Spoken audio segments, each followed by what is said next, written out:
Stop right there. Step away from her, now! I said step away from her! Picture this. You're walking home on a beautiful Monday afternoon. Sun's shining, you've got groceries in your hand. You're thinking about what to make for dinner. Everything's normal. Everything's good. Then you see her, an elderly woman standing at a crosswalk. She's shaking, confused. The lights turned green twice already, but she can't move. Cars are waiting. Any second now, those cars are going to start moving, and she's going to be right in their path. So you do what any decent human being would do. You help her. And that one act of kindness, that one simple moment of being a good person, nearly destroys your entire life. This is the story of Marcus, and what happened to him is something that shouldn't happen to anyone, anywhere, ever. But before we go deeper into this, I need to ask you something. Where are you watching from right now? Drop your country or city in the comments below, and if you haven't hit that subscribe button yet, do it now. Because stories like this, stories that need to be heard, this is what we're all about here. All right, let's begin. Marcus Thompson was 32 years old, lived in a quiet neighborhood in Riverside, worked as a physical therapist at the local rehab center on Grove Street. He was the kind of guy who paid his bills on time, called his mom every Sunday, never missed a day of work, no criminal record, not even a parking ticket. He was, by every measure, just a regular, good guy, the kind of person who'd hold the door open for strangers, who'd help carry groceries for his neighbors, who treated everyone with respect because that's how his parents raised him. His life was simple. Uncomplicated, safe, or so he thought. That Monday morning started like every other Monday. Marcus finished his early shift at the center, stopped by the grocery store to grab a few things. Milk, bread, some chicken for dinner. Nothing special. The weather was perfect. One of those days where everything just feels right, you know? He was walking down Maple Street, grocery bag in hand, mind wandering to what show he might watch later that night. And then he saw her, an elderly woman, white hair, thin as paper. She was wearing this floral dress that looked way too big for her tiny frame. She had a cane, but even with it, she was wobbling, standing at the crosswalk, just standing there. The walk signal, it had turned green, then red, then green again. But she wasn't moving. Marcus slowed down. Something wasn't right. He watched as she tried to step off the curb. Her leg lifted, shaking so badly he could see it from where he stood. Then she stopped, pulled back. Her hand was gripping that cane so tight her knuckles were white. She looked scared. Now Marcus knew this street. Maple Street was known for speeders. People flew down this road like they were on a highway. And when that light turned green, those cars would come fast, real fast. This woman was going to get hurt. He didn't think. He just moved. Marcus walked up to her slowly. Didn't want to startle her. "Ma'am," he said gently, "do you need help crossing?" She turned to look at him, and the moment he saw her eyes, he knew something was seriously wrong. They were watery, distant, like she was looking at him but also looking through him. She opened her mouth. Nothing came out. Just this soft sound, like air escaping from a balloon. She tried again. Her lips moved, forming words, but no sound followed. Just silence. And on her face, pure frustration. You could see it. She was trying so hard to speak, to communicate, but her body wouldn't let her. Marcus understood immediately. He'd seen this before, at work, stroke patients, people who'd lost their ability to speak, sometimes temporarily, sometimes permanently. This woman had probably had a stroke, maybe recently, maybe months ago. But either way, her voice was gone. "It's okay," Marcus said softly, his voice warm, reassuring. "I'm going to help you cross the street. Is that all right?" For a moment, she just looked at him, studying his face. Then, slowly, she nodded. Relief washed over her features. Her hand reached out, trembling like a leaf in the wind. And Marcus gently took her arm. He set his grocery bag down for a second, positioned himself beside her, and let her lean on him just enough to steady herself. "We'll go slow," he told her. "Just take your time. No rush. The walk signal turned green again. Together they stepped off the curb. One step, then another, then another. She was so weak. Every movement looked like it took everything she had. Her cane tapped against the pavement with each tiny step forward. Tap, step, tap, step. They were barely halfway across when Marcus glanced up at the countdown timer. 10 seconds. 9. 8. He kept his pace steady. He'd done this 100 times at work with his patients. The worst thing you can do is rush them. Rushing makes them panic, makes them more unstable. So he stayed calm, kept his breathing even, kept his voice soft. "You're doing great," he told her. "Almost there. 7, 6, 5. They made it to the other side just as the timer hit 0. The woman was breathing heavily. Her whole body was shaking from the effort. But they were safe. Marcus helped her step up onto the sidewalk and made sure she was steady before he let go of her arm. "Are you okay?" he asked. "Do you live nearby? Do you need help getting home?" She nodded. Then she pointed down the street with her shaking hand. She made this gesture like she was drawing a square in the air. Marcus figured she was trying to tell him where she lived, but he couldn't quite understand what she meant. "Do you want me to walk with you?" he asked. She nodded again, more firmly this time, and in her eyes he saw something that made his chest tighten. Gratitude. Pure, genuine gratitude. So Marcus picked up his grocery bag and walked slowly beside her. She moved like every single step hurt, her cane tapping out a rhythm on the sidewalk. Tap, tap, tap. It was clear as day that this woman should not be out here alone. They walked about half a block. She kept stopping to catch her breath. Marcus stayed patient, never rushing, never complaining. A few people passed them on the sidewalk, glanced over, but nobody stopped. Nobody else offered to help. And then he heard it. The sound of a car pulling up fast behind them, tires screeching against pavement, the engine cutting off suddenly, a car door slamming open. "Hey, stop right there!" Marcus turned around. A police officer was stepping out of his patrol car. White guy, probably mid-40s, thick neck, stern face. And his hand was already moving toward his belt. Toward his weapon! Marcus felt his heart kick into overdrive, but he stayed calm. He'd done nothing wrong. He was just helping someone. "Is there a problem, officer?" Marcus asked, keeping his voice polite, respectful. The officer walked toward them quickly, his eyes locked on Marcus like a predator watching prey. "Step away from her," he commanded. "Now." Marcus was confused, genuinely confused. "I'm just helping her cross the... I said step away from her." The officer's voice was louder now, aggressive, almost angry. Marcus let go of the woman's arm and took a step back, raising his hand slightly to show he wasn't a threat. His grocery bag hung from his wrist. "Sir, I was just helping this lady," Marcus explained calmly. "She can't speak. She needed help crossing the street. That's all." But the officer wasn't listening. He turned to the elderly woman, his entire demeanor changing. Softer, gentler. "Ma'am, are you okay?" he asked her. "Is this man bothering you?" And that's when Marcus saw something that made his stomach drop. The woman's eyes went wide, panicked. She started shaking her head, hard, over and over and over. "No, no, no!"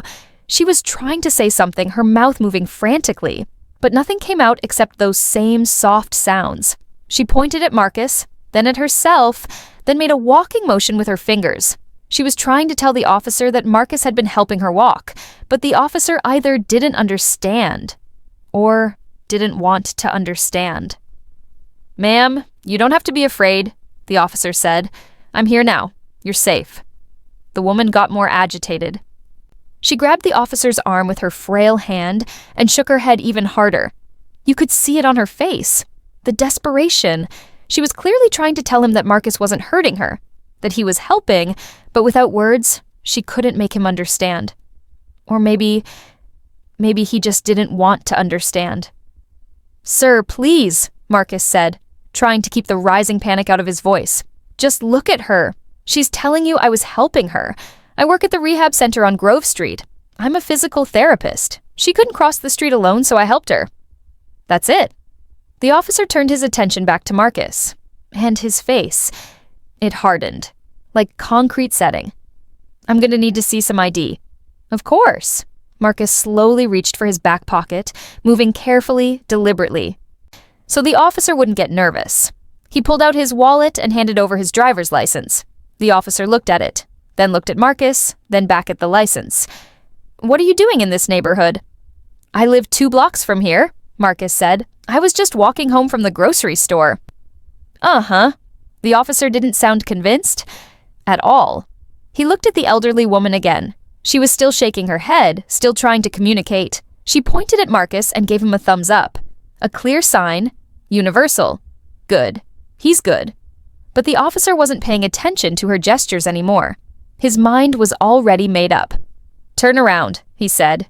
"What? Why?" "Turn around and put your hands behind your back." Marcus felt the world tilt beneath his feet. This couldn't be happening. This wasn't real. "Officer, I didn't do anything wrong," he said, his voice shaking now despite his best efforts. "I was just helping her." "I'm not going to ask you again. Turn around." Marcus looked at the elderly woman. She was getting more upset now, waving her hands frantically, shaking her head so hard it looked painful. She was hitting her own chest with her palm, then pointing at Marcus, trying desperately to communicate that he was innocent. But it didn't matter. The officer had decided what was happening here. And Marcus knew what would happen if he didn't comply. He'd heard too many stories, seen too many news reports, watched too many videos of situations like this going horribly, fatally wrong. So he did what he had to do to stay alive. He turned around, he put his hands behind his back. The cold metal handcuffs clicked around his wrists. The officer pulled them tight, too tight. The metal bit into Marcus's skin, cutting off circulation.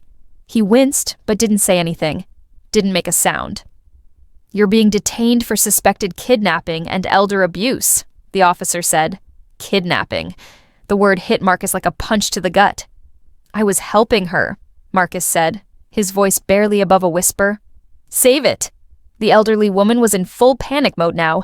She stumbled forward, nearly falling, and grabbed the officer's arm again. She was shaking her head, making those sounds, pointing at Marcus. She even tried to push the officer away from him. It was the most energy Marcus had seen from her since they'd started walking together. "Ma'am, please calm down," the officer said, barely looking at her.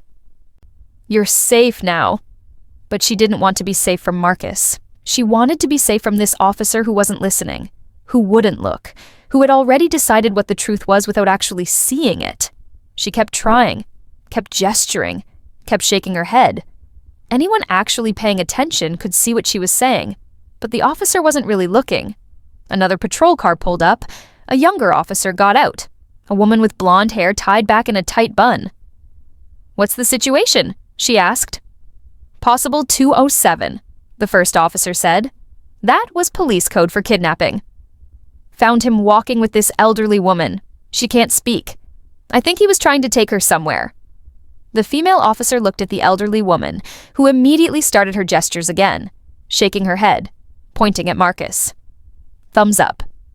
Walking motion with her fingers.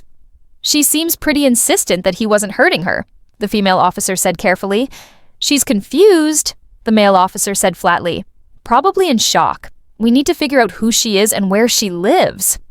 Marcus spoke up from where he stood by the patrol car, his hands still cuffed painfully behind his back. "She was trying to tell me where she lives. She pointed down the street. I was walking her home." "Nobody asked you," the first officer snapped. The female officer pulled out her radio and called it in. "We need a welfare check. Elderly woman, unable to speak, found on Maple Street near 5th Avenue, requesting assistance to identify and locate family."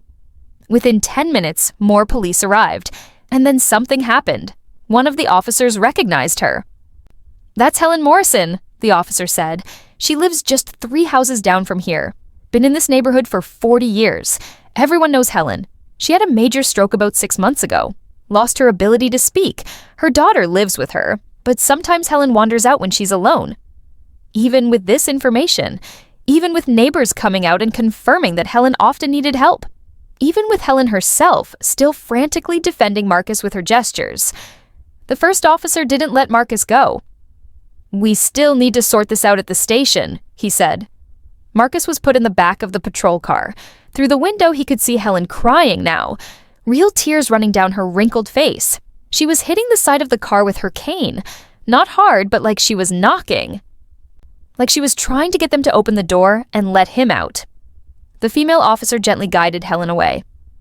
"Let's get you home, ma'am. We'll check on you. Make sure you're okay." As the patrol car pulled away, Marcus sat in silence. His hands were still cuffed behind his back. The metal was cutting into his wrists. His groceries were somewhere back on the sidewalk, probably being picked up by a neighbor or thrown in the trash. His good deed had turned into a nightmare, and all he could think was, "I might die today because I helped someone." At the police station, Marcus was processed like a criminal. Fingerprints, mugshot, questions. He explained what happened, over and over and over. The same story because it was the truth. He gave them his information, his workplace, his supervisor's phone number, everything to prove he was telling the truth. The first officer, whose name tag read Lawson, wrote up his report. In it, he described finding Marcus gripping the elderly woman, who appeared distressed and unable to call for help. He wrote that Marcus refused to immediately comply, and that the situation appeared suspicious. None of that was true. Marcus had been gently supporting Helen's arm. She was distressed because Lawson wasn't listening to her. Marcus had complied with every single order, even though they were destroying him in the process. And the only thing suspicious was Lawson's assumption. His assumption that a black man helping a white woman must be committing a crime.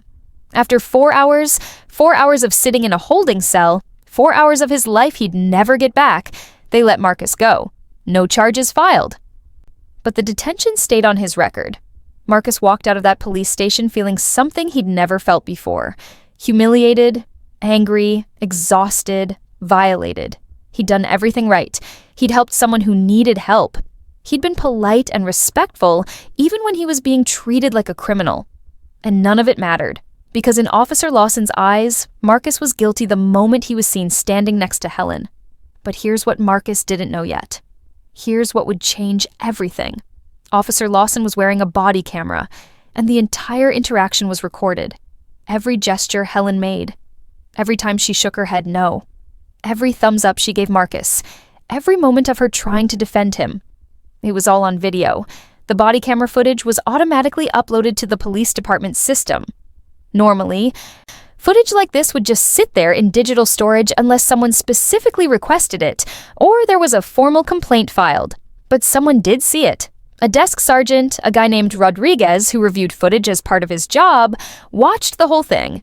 And he was disturbed by what he saw. Rodriguez made a copy, flagged it for internal review, because what he saw on that video didn't match what was in Lawson's report. Not even close. Meanwhile, Helen's daughter, Patricia, came home that evening to find her mother extremely upset. Helen couldn't speak well, but she could write a little bit. And she could show emotion. And Patricia had never, in all the months since her mother's stroke, seen her this agitated. It took hours, but Patricia finally pieced together what happened. Using a letterboard, pointing at letters one by one, Helen spelled out the story. Kind man. Helped me. Police took him. Wrong. Not fair. Patricia was horrified. She immediately wanted to find Marcus, to thank him, to apologize for what happened to him. She called the police station, but they wouldn't give her information about who was detained. Privacy reasons, they said. So Patricia did something smart. She posted on the neighborhood's social media page. She explained that her mother had been helped by a kind man that Monday morning and that the police had wrongly detained him. She wanted to find him, to say, thank you. The post went viral in the community. People shared it, commented. Someone who had actually witnessed part of the incident recognized the description and gave Patricia enough information to track down Marcus.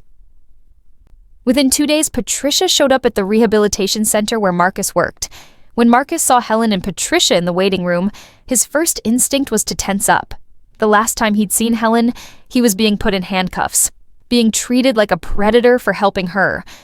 But Patricia rushed over to him with tears streaming down her face. She apologized. Over and over and over, she thanked him for helping her mother, told him she was going to make this right, that what happened to him was unacceptable, unforgivable. Helen, sitting in her wheelchair, reached out for Marcus's hand. When he took it, she squeezed it, nodded at him, and tears rolled down her weathered face.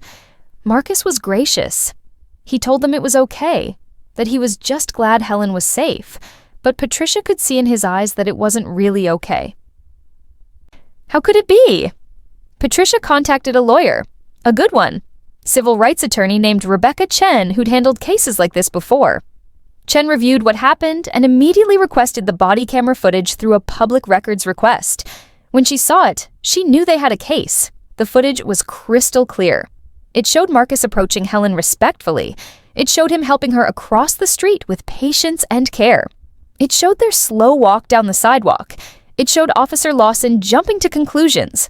And most importantly, it showed Helen's repeated, desperate attempts to tell Lawson that Marcus was innocent. Any reasonable person watching that footage could see what Helen was communicating. She shook her head no at least 15 times. She gave a thumbs up. She pointed at Marcus in a clearly friendly, grateful way. She tried to physically stop Lawson from arresting him. Her body language screamed that Marcus was not a threat, but Lawson ignored all of it. And in his report, he barely mentioned her gestures. He certainly didn't mention that she was defending Marcus. Attorney Chen filed a lawsuit against Officer Lawson and the police department. The charges included false arrest, racial profiling, violation of civil rights, and emotional distress. But here's where the story gets even more interesting. Because remember, Helen couldn't speak well because of her stroke. That meant that even though the body camera showed her gestures, a defense lawyer could argue that gestures aren't clear communication, that Lawson couldn't have known for sure what she meant. It was a weak argument, but it was something. However, 3 months after the incident, something unexpected happened, something that changed everything. Helen started to recover. Helen had been going to speech therapy, working hard, every single day. The same kind of therapy that Marcus provided to his patients at the rehab center. And slowly, gradually, her words started coming back. First, just sounds, then single words, then short sentences. Her speech was still slow, sometimes slurred, but she could communicate verbally again. And the first thing she wanted to do was tell the truth about what happened that day. Helen gave a video deposition. Sitting in a chair with her daughter beside her, she spoke slowly but clearly into the camera. "Marcus helped me," she said, her voice shaky but determined. "He was kind, gentle. I could not speak. I tried to tell police. He was good. They did not listen. I was scared for him. This was wrong. Very wrong." The lawyer asked her specific questions. "Did Marcus hurt you in any way?" "No, never." "Were you afraid of Marcus?" "No. I was grateful." "Did you try to tell Officer Lawson that Marcus was helping you?" "Yes, many times. He did not listen, did not look at me." Then came the question that would seal everything. "Helen, why do you think Officer Lawson arrested Marcus?" Helen paused. Her eyes filled with tears. She looked directly at the camera. "Because Marcus is black, and I am white. Officer thought bad things. But he was wrong." That deposition was powerful. Combined with the body camera footage, it was devastating to the defense. The police department tried to settle quietly. They offered Marcus money to make it go away, to keep it out of the news. But Marcus, with Patricia and Helen's full support, refused. This wasn't just about money. This was about accountability. The case went public. The body camera footage was released to the media. News stations played it, over and over. People watched as a kind man helped an elderly woman, only to be treated like a criminal. They watched Helen frantically trying to defend him while being completely ignored. The public response was massive. Protests were organized outside the police station. Community leaders spoke out. People demanded that Officer Lawson be held accountable. An internal investigation was launched. And guess what they found? This wasn't the first time Lawson had been accused of racial bias. There were 3 other complaints in his file, all from black residents, all claiming they were treated unfairly, aggressively, or with suspicion for doing absolutely nothing wrong. The department had dismissed them all as unsubstantiated. But now, with video evidence and a victim who could speak, those old complaints looked different. They formed a pattern. Officer Lawson was suspended pending the outcome of the lawsuit. The police chief gave a public statement saying the department took these allegations seriously and would cooperate fully with the investigation. The trial lasted 2 weeks. Marcus testified about what happened, about how it felt to be handcuffed for helping someone, about how he was terrified during the whole encounter, not just for his freedom, but for his life. Helen testified, speaking slowly but clearly about how grateful she was for Marcus's help, how horrified she was by his arrest, how she tried everything she could to tell them the truth. The body camera footage was played multiple times. The jury watched it carefully, watched everything. Officer Lawson's defense was weak. His lawyer argued that he was just doing his job, that the situation looked suspicious, that he couldn't have known for sure what was happening, but the footage contradicted everything. Helen's gestures were clear. Her defense of Marcus was obvious to anyone actually watching, and Lawson's report had deliberately misrepresented what actually happened. The jury deliberated for 6 hours. They found in favor of Marcus on all counts: false arrest, racial profiling, violation of civil rights. The damages awarded were significant, not just compensatory damages for what Marcus went through, but punitive damages. Meant to send a message to the department and to Lawson personally. But more than the money, Marcus got something else. He got validation. A jury of his peers looked at what happened and said, clear as day, this was wrong. Officer Lawson was fired from the police department. The chief announced new training requirements for all officers on implicit bias and proper interpretation of nonverbal communication.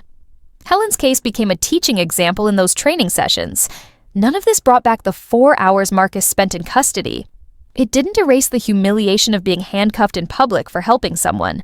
It didn't remove the fear he felt, or the anger that still sometimes surfaced when he thought about that day. But it was something. It was accountability. In a world where so many stories like this end with no consequences, with no justice, with just another black man's life damaged or destroyed for existing, this one ended differently. Marcus and Helen became friends after everything was settled. He would visit her sometimes. They'd have tea together in her small living room, surrounded by photos of her family, her late husband, her children and grandchildren. Her speech continued to improve. And she loved to talk now, making up for all those months of silence. She told Marcus stories about her life, about growing up in a different time, about the changes she'd seen in the world. And Marcus listened, patient and kind, the same way he'd been on that day when he first helped her cross the street. Patricia set up a community fund in Marcus's name. Its purpose? To provide free physical therapy services to elderly residents who couldn't afford it. Marcus volunteered his time. Helen became an advocate. She spoke at community meetings, at police training sessions, anywhere people would listen. She talked about the importance of actually seeing people with disabilities, of not dismissing their communication just because it doesn't come in words. The story could have ended in tragedy. It could have ended with Marcus as just another statistic, another black man wrongly detained, or worse, so much worse. But because of body camera footage that couldn't be hidden or dismissed, because Helen recovered her voice and refused to stay silent, because people in that community refused to let it be swept under the rug, it ended with justice, not perfect justice. Justice that came too late to prevent the harm in the first place. But justice nonetheless. The last time I checked in on Marcus, he was still working at the rehabilitation center on Grove Street, still helping people recover their strength and mobility, still holding doors open for strangers, still helping people who needed it. What happened didn't make him bitter. It didn't make him afraid to be kind, but it did make him more careful, more aware.